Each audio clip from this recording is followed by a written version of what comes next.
I want you to imagine just for a second waking up tomorrow morning and, well, deciding that you are not going to make a single choice on your own for the entire rest of the day.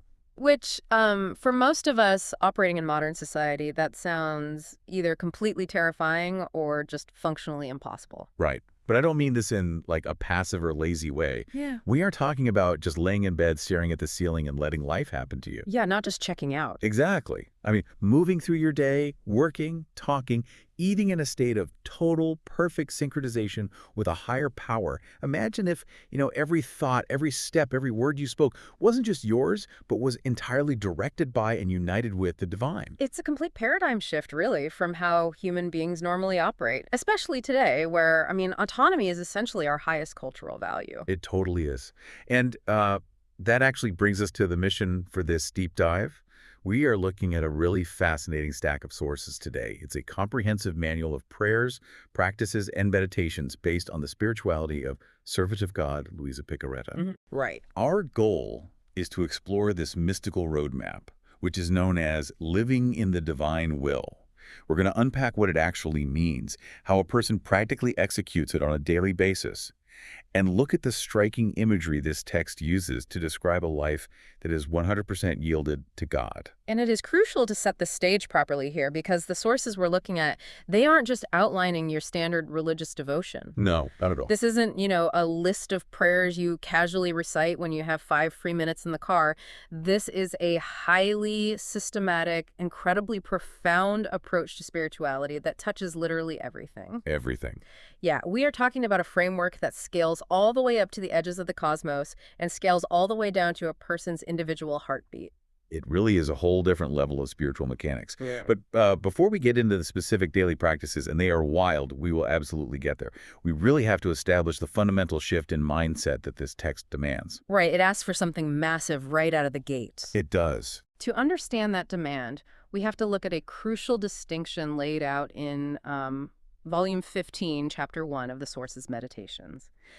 The text points out that there is a vast, almost immeasurable distance between doing God's will and living in God's will. Okay, let's unpack this because on the surface, those sound like the exact same thing. I mean, if I am doing what someone wants, aren't I living in their will? They sound synonymous, yeah, but in this specific spirituality, they are worlds apart. Doing God's will according to the text means you are receiving orders and following them, but you are still keeping your own human will entirely intact. So you're still a separate entity. Exactly. You are saying, okay, I hear what you want, and I will use my own energy to execute it. And because you are operating on your own steam, the text actually notes that this often feels heavy. It feels tiring. It's essentially micromanagement at a job. Like, think about it. Even if you have a boss who is telling you to do fundamentally good, productive things, you're constantly receiving orders, processing them, deciding to execute them, and fighting your own desire to do something else. Right, the friction. Yeah. You feel exhausted at the end of the day because there is a constant grinding friction between what you naturally want to do and what you are being told to do. That friction is exactly what the text identifies as the problem with merely doing the will. Now, contrast that with living in the divine will. The text says that the soul who lives in it has no human will of its own left to fight with. It just melts. Right, it completely melts into God. The divine will literally becomes their heartbeat, their breath, their motor. There is zero friction because there are no longer two separate wills negotiating a contract. There's only one. But, I mean, this raises a huge red flag for me, and I'm sure for you listening right now. Mhm. Giving up your own will entirely sounds like a spiritual lobotomy. Right. Our choices, our desires, our quirky preferences, that is what makes us who we are. It's a very natural human fear. Right. So how does this text address that fear of just being erased? The text addresses that exact anxiety using some really specific imagery in Volume 5. It describes the fully surrendered soul not as something destroyed, but as a completely blank canvas, a pristine white canvas. So just a passive object waiting to be painted on. In a sense, yes, but the purpose is what matters. The text explains that if the soul holds on to even a fraction of its own will, that canvas gets smudged. Oh, I see. Yeah, and if it's smudged with human interference, the divine artist cannot create a masterpiece on it. By giving up the right to dictate the strokes of the brush, you aren't being erased into nothingness, You're just getting out of the way. Exactly. You are simply allowing a perfect image to be painted without ruining the colors. And the text goes even further with a metaphor about a drop of water. Oh, the drop of water metaphor. Mm-hmm. That is where this actually started to click for me. It's beautiful. It says that when you recognize your own nothingness and you completely merge your human will with God's, your little drop of water doesn't just disappear into the void. That doesn't evaporate. Right. Instead, by uniting with the divine will, that tiny drop becomes the whole ocean. It adopts the currents, the depth, and the massive force of the sea. Wow. Your daily actions are no longer the actions of a tiny, isolated drop. They take on the power and the scale of the entire ocean. You don't lose yourself, you expand infinitely. You literally become the ocean. It is a profound way to look at surrender. It frames it not as becoming less, but as gaining access to everything. But frankly, this begs a highly practical question. Go for it. I get the ocean metaphor in theory, but tomorrow's a random Tuesday. I have to wake up, answer 50 emails, decide what to feed my kids, deal with a grumpy coworker. How does a person actually function, make decisions, and live a normal life without using their human will? That is where the rigorous daily rhythm of this spirituality comes into play. It is incredibly detailed, and it starts the literal second you wake up. The morning offering, or what the text calls the prevenient act. And just to define that term for a second, prevenient basically means something that comes before or anticipates. You are setting an overarching intention that anticipates everything you will do that day. Correct. And the practitioner doesn't just say a quick, "Good morning, God." They explicitly ask to physically and mentally fuse themselves with Jesus. Very specific. Very. You ask to fuse your mind with His mind so that your thoughts actively dispel anxiety. You ask to fuse your eyes with His so that you look at every annoying email or grumpy coworker through a lens of mercy. You fuse your lips to His so your words bring peace instead of conflict. And there is a deep reliance on Mary in this morning act. The practitioner actually asks Mary, who the text refers to as the Queen of the Divine Will, to take their human will and hide it deep inside her immaculate heart. Like locking it away. Yeah, you are essentially asking her to keep your stubborn, independent nature locked away so that you're only breathing and operating in the divine will all day. You're setting the parameters of your entire existence before your feet even hit the bedroom floor. It requires immense mental focus. But the rhythm doesn't stop when the day is over. We move to the evening prayer, where the practitioner asks to sleep in the divine will. And here's where it gets really interesting. This is essentially a spiritual night shift. It totally is. The text explicitly states that while your physical body shuts down and rests, you ask for your soul to roam the world. And your soul has a job to do in the dark. A very active job. Right. It's sent to comfort those who are suffering in hospitals, to actively prevent sins from being committed in the shadows, and to act as a guard beside lonely tabernacles and empty churches. And the most striking detail, you ask that every single time your heart beats, and every single time you take a breath in your sleep, it is counted as a prayer saying, "I love you," and asking for the salvation of souls. The psychology of this is just fascinating.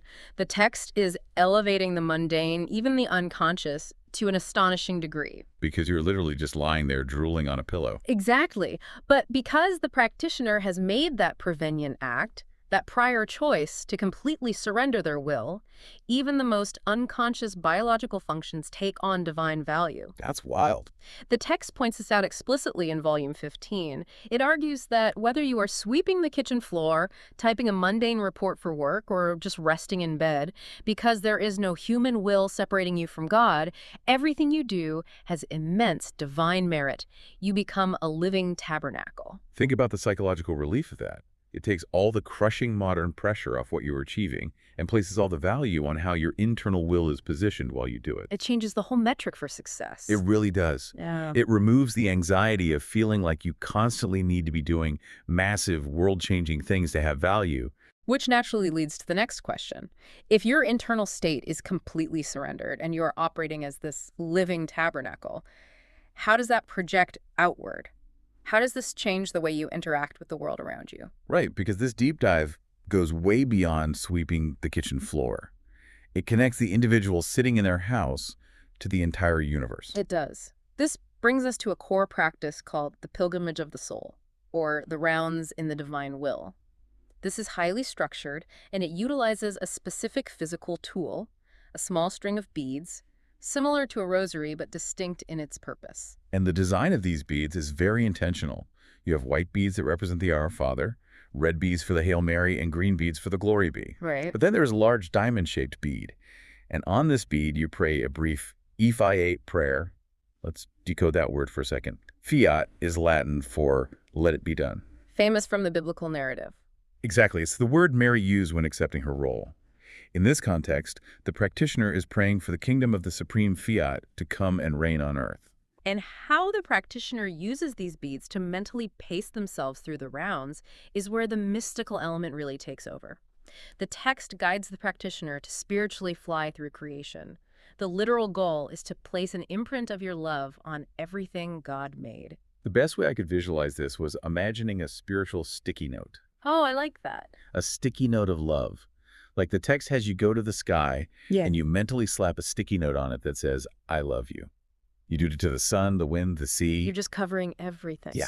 You place your love on the songs of little birds and even on the bleating of little sheep. It says you don't want to leave a single living thing uncovered by this chorus of gratitude. It actively transforms how a person interacts with nature. You are no longer just a passive observer looking at a sunset. You are actively participating in creation's ongoing praise. You are assigning a voice to the wind. Which is a beautiful, almost poetic concept until you try to apply it in a modern city. I kept thinking about trying to do this while a neighbor's dog is barking at 6 a.m. or, while a garbage truck is screeching down the street. That's the real test, right? Absolutely. But I suppose that's the point of the challenge. You're forced to see the divine origin in absolutely everything. And if we connect this to the bigger picture, the rounds go far beyond just nature. As you move into hours 4 through 6 of this pilgrimage, the mechanism shifts from spatial travel to time travel. Wait, time travel? Basically, yeah. Because the divine will operates completely outside of human time constraints, the practitioner's soul can supposedly travel back to the beginning of human history. Oh, right. In hour 4, the text has you go to the Garden of Eden to witness God breathing life into humanity. But hour 5 is where the visualization gets incredibly striking. You are mentally present at the fall of Adam and Eve. It's a very intense scene to imagine. It is. And the text says you wrap God in a mantle of peace and light, and you refuse to get off God's knee until he promises that the kingdom of his will return to humanity. The intimacy of that image is remarkable. You are acting as a representative for all of humanity, demanding a promise of restoration. And this historical traversal continues in hour 6. The practitioner travels through the Old Testament, finding the key figures of faith. But you aren't just watching them like a movie, right? No, not at all. The text asks you to place your imprint of love into their historical acts. You mentally insert your love into Abraham's sacrifice, into Moses' power, into David's holiness, and into Job's patience. You are gathering up all the greatest acts of human history and offering them back to God in the present moment. It is completely mind-bending. It really bends your perspective on reality. Yeah, you're literally just sitting in traffic in 2026, but internally, spiritually, you are imprinting love on a bleeding sheep, anchoring yourself to God's knee in Eden, and standing next to Moses. It completely shatters our normal, linear perception of time and space. The shattering of time and space is the foundational mechanism that makes the next and honestly most intense part of this spirituality possible. Having traveled through the cosmos in the Old Testament, the text focuses heavily on how this practice approaches the ultimate historical sacrifice, the Passion of Jesus. The 24 hours of the Passion. This makes up a massive portion of the source material we reviewed. It is the cornerstone of the entire framework. And the core goal here isn't just to passively read about the suffering or to simply feel guilty or sad about it. The goal is a highly active concept called substitution. The text invites the soul to mentally and spiritually enter into Jesus's invisible wounds. Invisible wounds. What exactly does the text mean by that? Like emotional trauma? Yes, specifically wounds in the divine heart that are caused by human ingratitude, rebellion, and the refusal of love throughout history. The physical wounds are visible, but the text emphasizes these unseen internal agonies. So how does the substitution work there? Well, the practitioner is asked to take the light and purity of the divine will and use it to warm those cold places and bandage those unseen wounds. You are actively substituting your love and attention for the love that the rest of humanity fails to give. You're stepping in to make amends for the whole human race. That sounds like a heavy full-time job for like a cloistered monk. It does sound like that. But as I was reading the actual instructions for how to execute the 24 hours of the Passion, I was amazed by how pragmatic the text is. gives you 3 very specific ways to do it. The adaptability is key to its practice. So what does this all mean? It means this isn't just for monks in a monastery. It's built for busy people. You could just pick 1 hour a day to read and meditate on when you have a quiet moment. Or if you want a more immersive experience, you can map it to the actual real-time clock. So if it's 3 p.m., you meditate on the specific historical events that happened at 3 p.m. during the Passion. Which is very structured. Yeah, but the third way is the one that really anchors this in reality. You can hold the intention of a specific hour while you are doing your regular daily work. You bring the mystical meditation directly into the friction of your active life. Right. So imagine you're stuck in gridlock traffic on the 405. People are honking, you're late for a meeting, your boss is calling.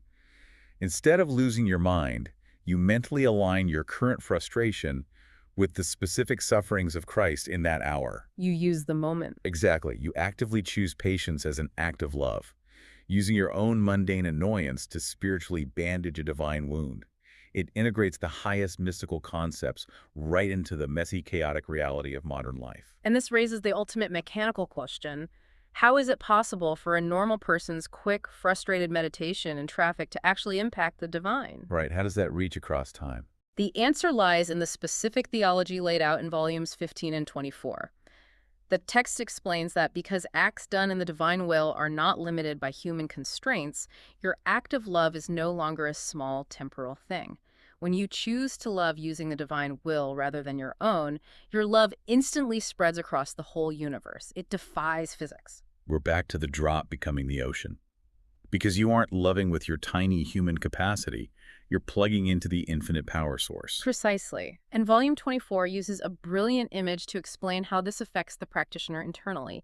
It describes the divine will as a radiant, blinding sun inside the soul. The blinding sun. Yeah, its light is so powerful that it effortlessly chases away all the shadows of human anxiety, fear, and natural weakness. The profound realization here is that you don't have to fight your anxieties or your flaws one by one. You don't have to painstakingly fix yourself. You just open the door to the sun, and the light does the work of purifying you and teaching you how to love perfectly. It is a total surrender of the modern need for constant self-improvement and optimization. You just let the light in and let it do the work. It's very freeing. So, to summarize this incredible, expansive journey we've been on with these sources today, this spirituality offers a radical blueprint for human life. It starts with a granular, daily surrender of waking up and intentionally fusing your thoughts and senses with the divine. The morning offering. Right. And then it carries you through a spiritual night shift, where your very breath works as an act of prayer while you sleep. It invites you to use a string of beads to soar through the cosmos, stamping all of creation with love. And it teaches you to transcend time itself to comfort divine suffering while sitting in traffic. Ultimately, it is a roadmap for trading our exhausting, micromanaged human restlessness for a state of perfect, frictionless divine synchronization. It's a profound shift in perspective that challenges everything we are taught about autonomy. And to leave you with a final provocative thought to ponder today, we live in a modern world that is completely obsessed with asserting our individual identities. We're constantly told we need to make our own mark, build our own personal brand, and above all, do things our way in order to be fulfilled. I did it my way. It's the ultimate modern anthem of success. But this text argues the exact opposite. It argues that true power, true cosmic impact, and true lasting peace only come when we choose to become nothing, when we willingly give up our claim to the canvas. So the text invites you to ask yourself a difficult question. What might you discover about yourself and about your true capacity for peace if you tried, even for just 1 hour today, to completely let go of your own will and simply be a drop in the ocean?